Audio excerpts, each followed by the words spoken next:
Hey, Alexa here from Stealing Beauty, and in today's video I'm doing my February favorites. I hope you guys all had an awesome February. My February was really good for the most part, except I lost my phone on Valentine's Day. It was the first time in a really long time that I just cried and cried, but like only for 2 minutes, 2-3 minutes, and then after that I was like, no girl, pull your shit together. You are grown, you cannot be crying about this, you're an adult. Hopefully I will get a phone really soon. It's kind of weird because when you don't have your phone with you, those days when you forget your phone at home and then you go out and you take the bus and stuff, you don't realize how badly people are attached to their phones. Like this is all I see on the bus, and it's crazy to think of it that way. I don't know. My first favorite is this palette here from Laura Mercier. I know it's limited edition, yada yada yada, but the colors inside the palette are not limited edition, so that's why I don't really feel bad about talking about this. And also, they release one of these palettes every year. This is the Laura Mercier Artistry Palette for Eyes, and this was the 2013 edition. It has a full line of warm tone neutrals and a full line of cool tone neutrals in the way of purple colors, and I do think that some purple shades can really wear in a neutral fashion. Despite the kickback, I think that that's the major downfall there, that there's crazy kickback when you use this palette.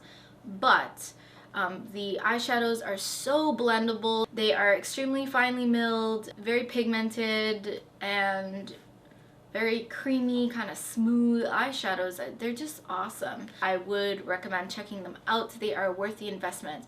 Except the 2014 palette was $80 and this was $50, so just no. Hopefully they release another one for 2015. Hopefully. The NYX Blush in Taupe. I don't use this as a blush. I typically use this as a contour powder.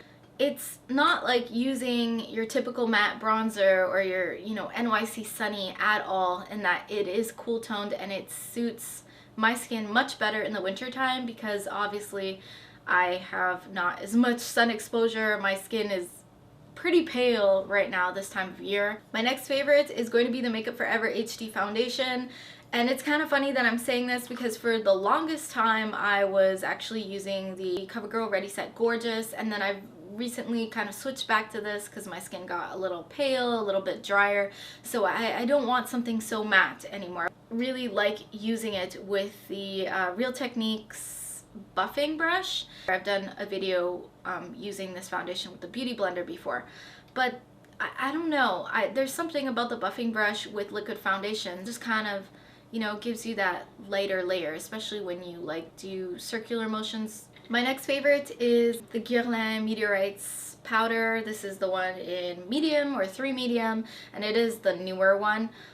Actually, I use the older one and the newer one interchangeably. Highlighters don't wear as well on me in the wintertime because, I don't know, something about it just looks like fake shine, and this just looks and helps my skin look more luminous in a natural way. This is working better for me as a setting powder on the high points where I would normally wear a highlighter, and I've really been enjoying this because it's hard to mess it up. Along with the Garden Escape palette from Clarins, I was also sent over this right here. This is a lip oil, not a lip gloss, and it comes in 2 shades. I believe the other shade's kind of like a reddish kind of pomegranate color, but it probably goes onto the lips clear anyways.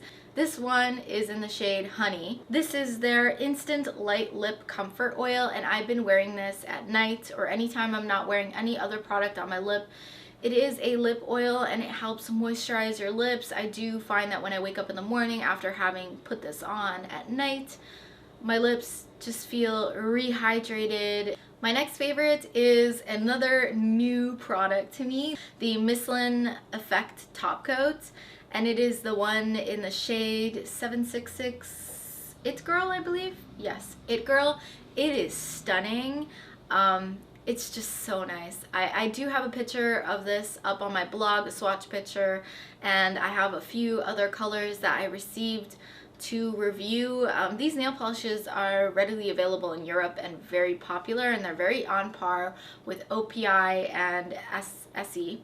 the brush applicator is just, it is a dream to work with. The nail polish stays glossy, gives you opaque coverage on the nail. This in particular, like, you could use one coat if you want slightly more faint glitter, and then if not, you could use 2 coats even on a bare nail, and it would just still look so nice. I did pictures of bare nail and then over a dark nail polish and over a light nail polish. I will link that blog post down below.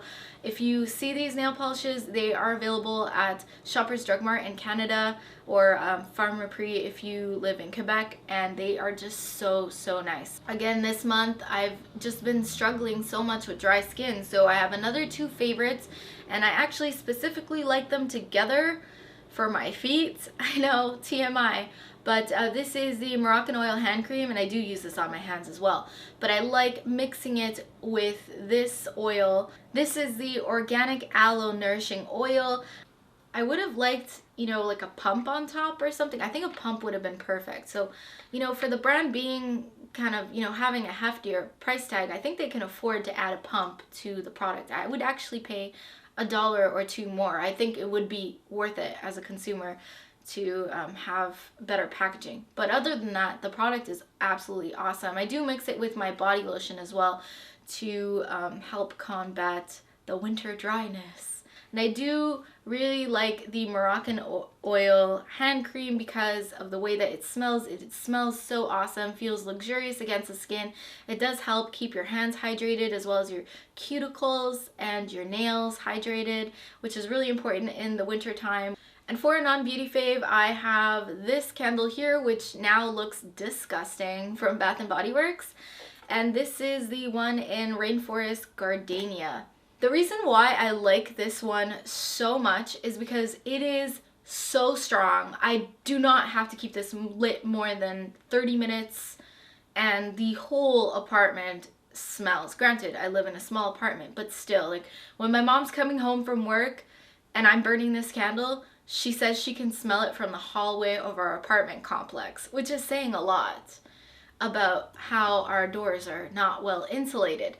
But it also says a lot about the power of the candle because the door is shut. Okay, and because I want to add in something else that isn't beauty, I have just been so obsessed with Marina and the Diamonds this past month, and actually the previous month as well, ever since she started releasing her singles from her FROOT album. I love FROOT, I love Happy, and I love I'm a Ruin, and I'm not as big of a fan of the song Immortal. I'm just really enjoying her as an artist because she's kind of, you know, she's camp, and she really gives her album a theme or a character, and it's really interesting to watch her evolve as an artist. And she just has like the most beautiful body ever. She's like that. She's gorgeous, and she just has an awesome album. So far, I'm really enjoying it. So if you haven't heard of or haven't been listening to Marina and the Diamonds, go check her out. Usually I upload on Mondays and Thursdays, but in any case, I upload on a weekly basis. Please subscribe and comment and like. Let me know in the comments down below what your favorites have been this month, and I will see you in the next one. Bye!